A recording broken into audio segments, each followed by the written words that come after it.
With the release of version 2.2 and Cantarella, I can no longer go without saying this. The game has more problems than I would like to admit. I will highlight 5 fundamental problems that must be addressed as soon as possible. This video was made to clearly identify these problems so that Kuro Games has a higher chance of recognizing them and therefore fixing them. Whether it actually happens is out of my control, and I cannot say if anything mentioned here will reach them at all. Oh well, it's worth a try. Okay, let's start with a fundamental problem with the gacha system, 50/50s. I have never been a fan of the 50/50 system because players on hitting pity only get the desired character half of the time. This makes the real pity 160 if one fails the coin toss. This makes it so that it is almost necessary for everyone except moderate to high spenders to skip multiple characters at times just to obtain the one that they desire the most, which would mean that in the long run, if almost all future banners feature 5-star characters as they are right now, there would be more players who have an ever-increasing number of locked characters in their accounts. This means that fewer players would be able to obtain them and realize their full potential, which would allow them to enjoy the characters and gameplay the most, not to mention clear difficult content to obtain the rewards tied to that content. I would prefer if, number 1, the 50/50 system was removed in favor of a pity of 100 or even 120 so that each 5-star character is guaranteed. Or number 2, if the first copy of 5-star characters bypassed the 50/50 system, with every copy after that requiring a coin toss so that players who do not spend a lot would not be punished excessively, while the developers would still get the same amount of money from high spenders. Neither solution is perfect, but both is better than what we currently have. Let's move on to the fundamental problem with rarities, in other words 4-star characters. And by 4-star I mean 1-star because there are currently only 2 tiers of characters in the game. It's just a psychological thing, as in it preys on people using an inaccurate, highly inflated stylistic portrayal of a character's strength when compared to other characters, which I'm not a fan of. Unlike Azur Lane, which has 5 tiers of characters, for example, Wuthering Waves has only 2, so calling 5-star characters 5 stars doesn't make much sense. In fact, nothing would change if they were referred to as 1 stars and 2 stars instead. Now for the actual problem at hand. Firstly, there are too few 4 stars in the game to justify the number of 5 stars that are available. Currently, there are 18 5 stars, not counting the rover, and 11 4 stars. That is not a good ratio at all. Recently, there have been too many 5-star characters, starting with Camellia, Shorekeeper, Carlotta, Phoebe, Brent, and now Cantarella, while the only new 4 stars we got are Yohu and Lumi. An easy fix would be to release more 4 stars in the future along with a smaller number of 5 stars. I should also mention that there is little reason to get standard 5-star characters like Jianxin, Kaokaro, and Lingyang because better options exist, not to mention they don't even have signature weapons. The above mentioned standard 5 stars should either be downgraded to 4 stars to reflect their power or get signature weapons and significant buffs to justify their cost and status. 5-star characters should be more expensive to obtain and invest in because they are supposed to be a lot stronger than the cheaper options and because there are supposed to be fewer of them in comparison to the rest of the cast. As it is now in Wuthering Waves, the ratio of 4-star characters to 5-star characters is not healthy at all. And it seems to me at least that the developers keep releasing 5-star characters just to make more money, which goes against what many players like about the company even though it may only be done to cover their costs. I'll bring up Azur Lane again because it does one important thing that Kuro could learn from. With each event, new elite characters aka 4 stars are usually released alongside super rare characters aka 5 stars, so that both rarities get more characters as time goes on. Although much more effort is required to design, test, and release a character in Wuthering Waves, I'd say that the game and its players would benefit greatly if Kuro decided to release 4 stars alongside 5 stars in future updates featuring multiple characters instead of just having 5-star characters. If this is not possible, it would be nice if there were updates with just 4 stars in between ones that feature 5 stars. If the developers would, let's say, release filler patches featuring new 4-star characters and short story quests that also include characters like Danjin, Yuanwu, and Kaokaro who are not present in the story due to story rewrites during the beta, they would essentially kill 2 birds with 1 stone. I don't think they would do this, but it would be very beneficial for players who like those characters. Now, although this would result in a dip in revenue, this would allow free-to-plays and low spenders more time to accumulate and save their resources in preparation for the next 5-star, or to build echoes for previously obtained characters, not to mention the obvious fix in ratio between 4 and 5 stars which would be better in the long run. Next up, we have the fundamental problem with the cast, the ratio of male characters to female characters. I get it, sex sells, waifu material, mostly male demographic, it is what it is. However, with Wuthering Waves' initial release, which was what hooked many in the first place, was that the ratio of male to female characters was very healthy, and both genders had good-looking characters that are unique. Now that expectation has been shattered a bit since we are getting more female characters as time goes on. This is connected to the previous problem, of course, so if the developers wish to do anything about this, they will have to solve both problems together. Now, the ratio of male characters to female characters in the game is getting worse with each update. Even as a self-admitted waifu fanservice enjoyer, I recognize that the fanservice in this game has gotten a bit too far, especially with Cantarella, and the lack of male characters in the roster is a big issue that needs to be addressed.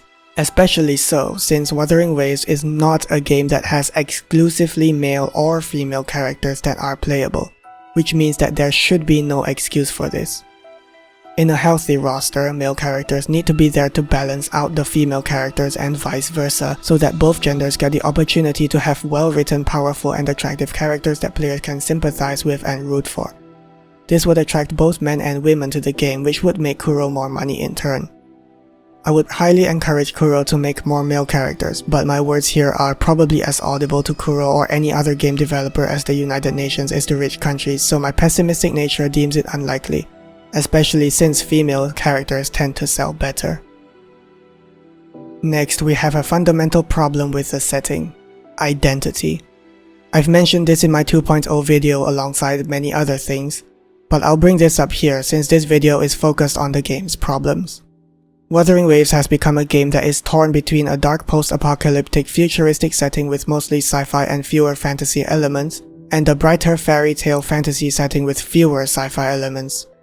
One only needs to take a walk in Huanglong and the Black Shores to witness the sci-fi theme, and Mount Firmament and Renacita to witness the fantasy theme. As an enjoyer of both genres, I cannot say with confidence that they fit together well in most cases. That's why people who make works of fiction that incorporate either sci-fi or fantasy tend to avoid blending the two together in one setting. Now that Kuro has done what so many others tend to avoid, they have dug a hole into their world that is so deep that it's impossible to ignore it. The new stuff is extremely well made on its own, but it does not fit with the established setting that players were sold on at the beginning, and vice versa. This is a huge mistake that must be corrected as soon as possible. Finally, we have the most important problem with the story: character writing. But first, let's focus on the worst one, the rover.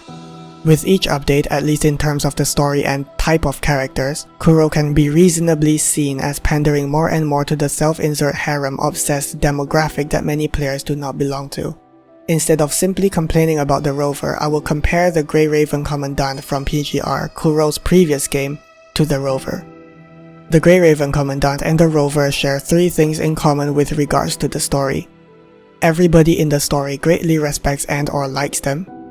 Both of them have canonical girlfriends, and both save everyone else whenever they are involved.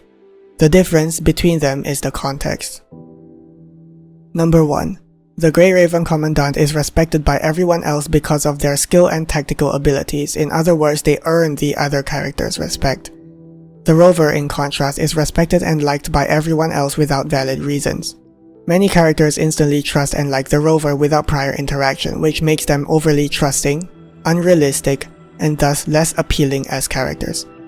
From the interactions with the first three characters we meet, to being granted access to Jinzhou's grand library without supervision, to General Jiyan giving the rover control of his operation, to Carlotta granting access to the deepest parts of the Alvarado Vault, to Cantarella granting the rover access to her family's secrets, the writers have shown that this is something that they want to keep.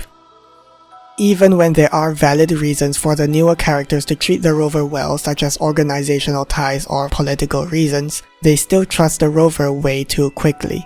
This aspect of the story has been rightfully criticized since the game's release and has only slightly improved with Renacita's story chapters. Number 2. As for the harem tropes, the game has been criticized heavily for this for as long as I can remember. Both the Grey Raven Commandant and the Rover have canonical girlfriends, Lucia and Selena for the former and Shorekeeper and Camellia for the latter. The difference lies in how other characters treat them. In PGR, almost all female side characters simply have working relationships with the main character, and the writers kept it that way, which made them more realistic.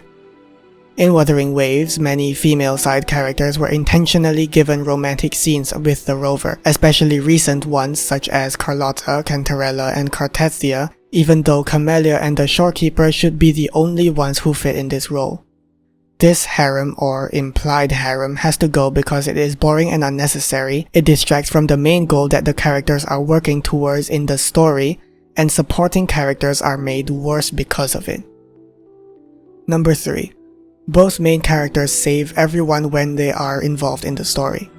In PGR, the Grey Raven Commandant is not able to transfer their consciousness to a strong robotic body due to biological reasons, which means that they must contend with the physical limitations of being a regular human being. Despite this, they constantly put themselves in mortal danger to save everyone else, which usually ends up with them receiving grievous injuries, including a coma during the most bleak and depressing story chapter in the game, The Surviving Lusum.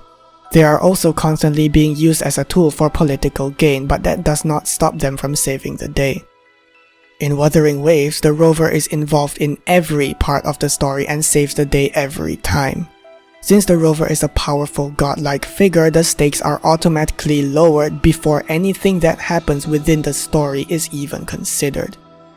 Although they may struggle during fights, they are never shown to be in any serious danger, which lowers the stakes even further. As of the making of this video, the Rover has never been seriously injured and has never lost a fight with anyone else. This crucial lack of self-sacrifice by the main character makes the act of saving the day even less believable, which makes the story as a whole worse.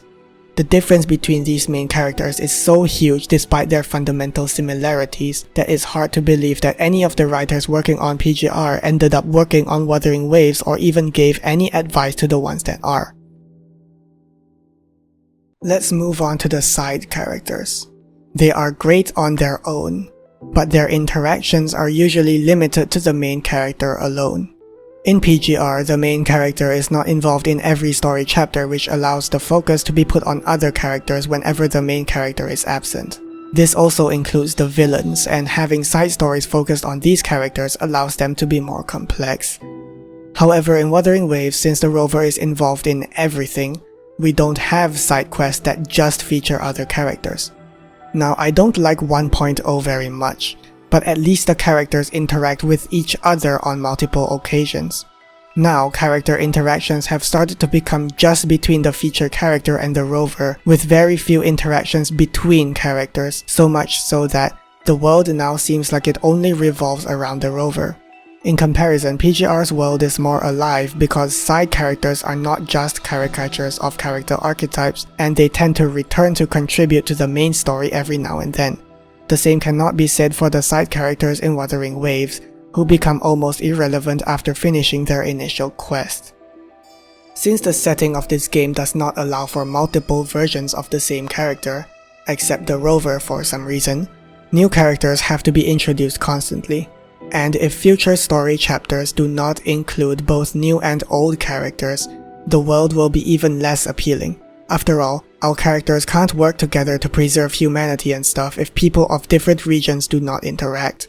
Speaking of which, characters like Danjing, Kaokaro, and Lian Wu currently do not feature in any story chapter. This, again, presents an opportunity. On a side note, with the newest story chapter, spoiler warning by the way, side characters have started to receive plot armor as well. The story is made far worse because of this, as characters that should have had a fitting end were later saved through contrived methods. Cartethia and the young women in Cantarella's companion quest come to mind. The writers specifically chose to make these stories dark and serious, so it is important to keep it that way. Sacrifice is a popular theme in fiction that enriches the characters in a story if it brings about a favorable outcome, and shows the futility of choice if the characters get a bad outcome. It is not easy to mess this up. So of course they fucked it up twice in one update. The writing has gotten better in some areas and worse in others, and unfortunately this is one of those examples. At least in 1.0 they kept it somewhat realistic. Imagine if they applied 2.2's writing to Ji Yan's companion quest, the whole point of which was him saying a final farewell to his soldiers that died in battle. So imagine if they just came back to life instead. Now that would be terrible. The lack of truly complex and believable characters has always been and still is one of the game's weakest aspects. If Kuro wishes to retain its players, most of whom are not children, they must pivot towards realistic character portrayals, have real stakes with the main character, and move away from contrived plot armor that invalidates the emotional reaction of so many players when going through the story. So there we have it, the 5 fundamental problems that I have identified in Wuthering Waves as of version 2.2, aka the Inverted Tower patch, aka Cantarella's first banner, aka March 2025. Time will tell if these problems will still be present in, let's say, a year from now. Thanks for watching.